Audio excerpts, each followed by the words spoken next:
Welcome! In front of me I have Cubot X20 and today I'll show you how you can add widgets to your home screen. So at first you have to be on the home screen and then click and hold with your finger, choose widgets, and for example I'm going to apply maybe the weather. Okay, it's not available here, so I'm going to pick analog clock.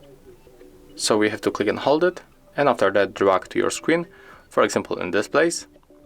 When you make it, as you can see right now, it appears on the screen. When you tap on it, the clock will be open. When you click and hold it, just like that, you can change size of that widget. When you click here, you can go for the next step, so we can move it for another screen.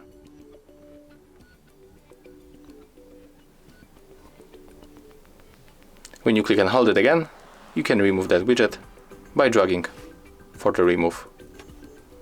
And as you can see, that's how it looks. If you find this video helpful, remember to leave a like, comment and subscribe to our channel.